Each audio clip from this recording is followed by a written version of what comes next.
Hello, my name is Nagato, and for today's tutorial, I basically be showcasing this new patch that the Flow has released for games such as Grand Theft Auto Liberty City Stories and Grand Theft Auto Vice City Stories for the PlayStation Vita using the Adrenaline emulator app. This was released I think about 2 or 3 days ago, and basically this patch makes the resolution for Grand Theft Auto Liberty City and Vice City Stories for the PSP reports of the game look much clearer. I think they're running at 96 by 50 or 544 resolution. So, playing these games now on your Vita will look much better than you probably remember playing back on your old PSP 1000s or 2000s or 3000s. Like I always like to do before the videos is give some prerequisites and stuff. You'll need a PlayStation Vita or PlayStation TV that's running 3.60 or from anywhere from 3.60 to 3.68 HENKaku, enso, or h-encore. Basically, you need to run unsigned code such as homebrew. You'll need the latest version of VitaShell. You need the latest version of Autoplugin, and you need the latest version of Adrenaline. So your current version of Adrenaline, if you have an older version that is not 3.69, you wouldn't be able to run this. Also, on a side note, you will need a specific version of the Grand Theft Auto Liberty City Stories or the Vice City Stories version of the game. You need version 3.0, and you also need the USA version. You can't use the European version at the moment because the patch wasn't supported for that version of the game. It's just for the USA version. I would not be linking any links in the description on how to get these versions. If you just Google it online, I'll bet you could find one. But I'm just not trying to promote piracy on this channel. Or unless you have an official dump of the game from back in the day, you could use that as well. But with all that out the way, let's get right into it. So first things first, you want to go open up VitaShell, and I'm going to basically show you how to dump your Grand Theft Auto game. So let's get back on the main menu. First, you want to go to UX0 or UMA0, whatever you basically have your external device. But for this case, I'm just using my regular memory card and not like SD to Vita.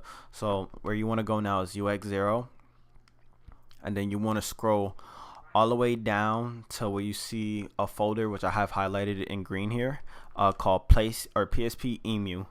Then from there, you want to make a folder called ISO and SE plugins. Basically, if you already have Adrenaline you are installed, you may already have these folders, but just in case you want to put these folders in. So if you're not, just go ahead and create the folder PSP Emu. And basically, once you make the folder, either if you want to do this via USB, you could just transfer over the game. Since the taking game or transferring files over to the Vita may take some time. I already pre-did this that's why Grand Theft Auto is in here now. But whether you want to use FileZilla or via your USB, just go ahead and transfer the game. And then whether we're gonna need 2 more files and an optional 3rd file, because I noticed this is my 7th attempt trying to record this video, and I ran into some bugs while trying to install this. Because I know, like, when you update Adrenaline, sometimes it won't find the .pbp file, basically the 6.61 firmware. I had an old version of Adrenaline on my other PlayStation Vita, so basically I just copied the firmware file to its original place in order to make this work.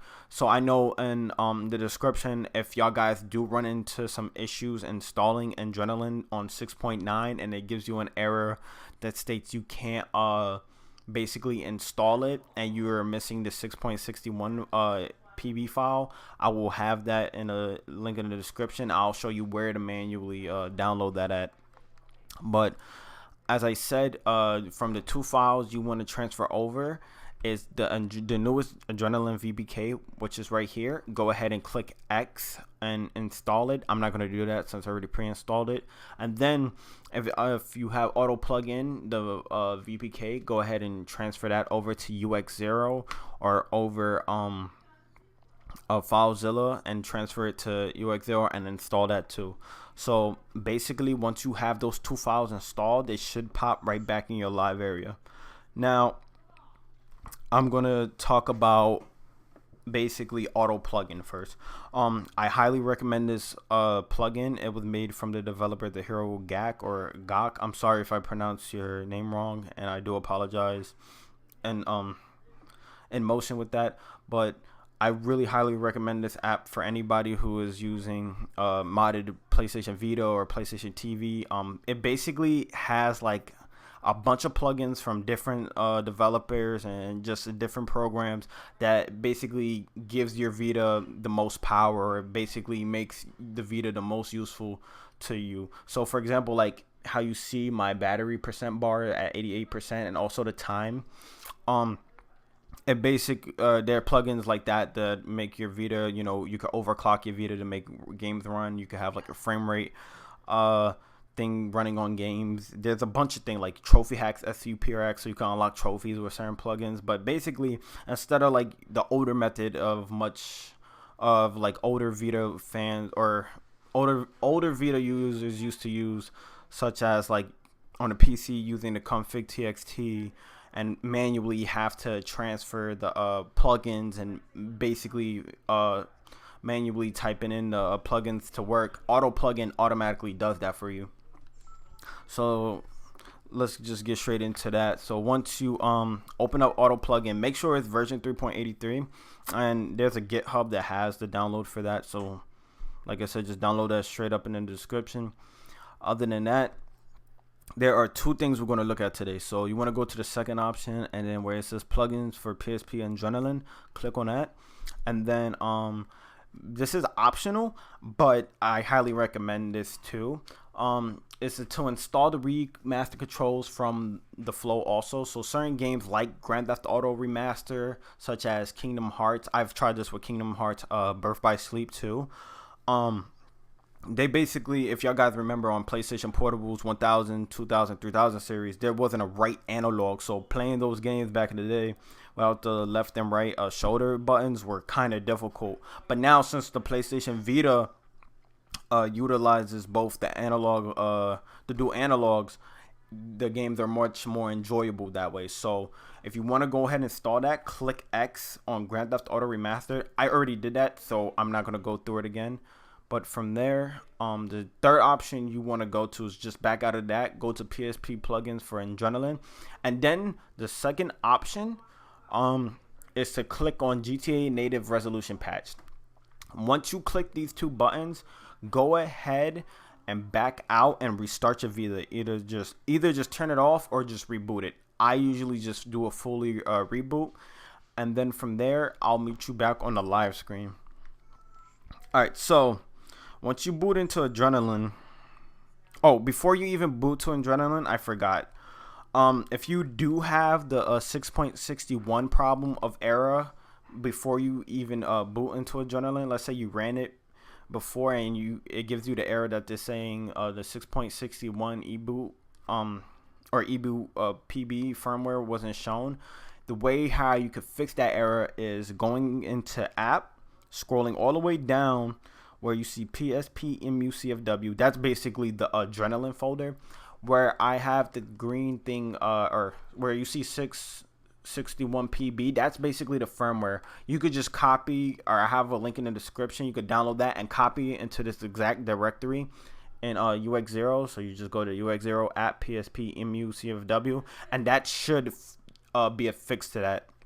Because I noticed while running this and while I was recording, that was one of the issues I had. So I basically had to re-record this whole thing before that. But other than that, once you have that, you're good to go. And then now y'all guys should be able to go back to Adrenaline. So if you click X on Adrenaline, I love this. Is probably one of my favorite homebrews. It basically emulates the internal PlayStation Portable basically the emulator in the PS Vita, and basically it runs custom or firmware to make it run like an actual PSP. So if y'all guys probably know what the PSP looked like back in the day, this is what shows the PSP. So if you did all the steps I said correctly, and if you go to memory stick, you should see your game.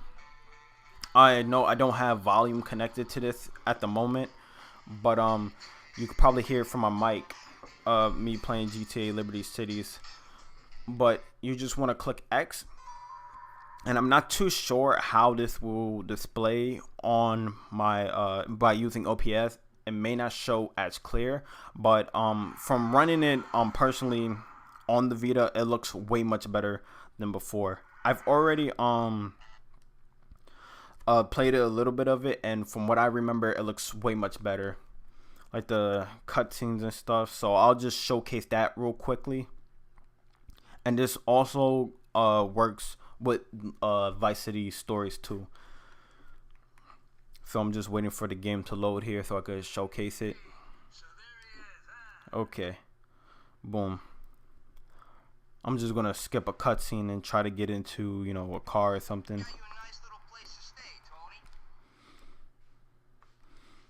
But as you see just from the picture already, how much clearer the game looks. There may be some delay lag on my screen just due to OBS acting up, but however, you could tell the game looks much clearer with this native resolution patch.